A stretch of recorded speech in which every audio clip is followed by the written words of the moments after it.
Released a mere 3 weeks after Field Combat, we have Frontline. Keep an eye out for this part right here where the demonstration mode shows you actually winning a level, because you'll probably never see that while you're playing the game in real life. It's hard to imagine anyone actually having the patience to play this thing all the way through to the end of a level. Now when you put this game on, probably the first thing you'll notice is the really appalling graphics. Look at the way your character runs. And then of course there's the incredibly annoying repetitive music. Yes, this game was released by Taito, but it's certainly not the best thing they've ever done. In fact, this game is a terrible, horrible, unplayable mess.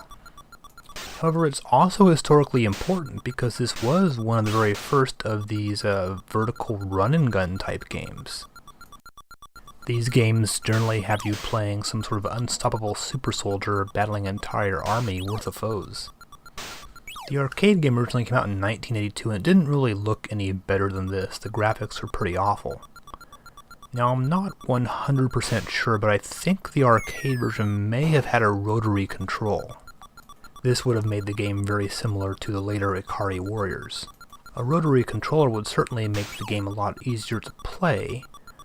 One of the problems is simply how difficult it is to actually control your character. Use the D-pad to both move and to aim. You can shoot in 8 directions, but it's very easy to sort of shoot in the wrong direction or to move in the wrong direction. So you have to move your character in the direction you want to shoot your gun in. This exact same problem would plague the NES release of Ikari Warriors, which is also not a very good game, at least for the Nintendo.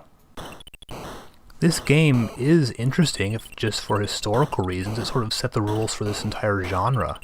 For example, you have the tanks that you can jump into. If the tank gets hit, you have to jump out before it explodes. A lot of these elements were used in later, much better games. It's really a shame this game is so awful. Looking at this video, it doesn't really look that bad, but if you actually sit down and try to play it for real, you'll probably really start hating it. I guess this game scores points for realism. A lot of games like Commando make war seem like a lot of fun. This game definitely doesn't. Maybe that was the whole idea behind the game, I don't know.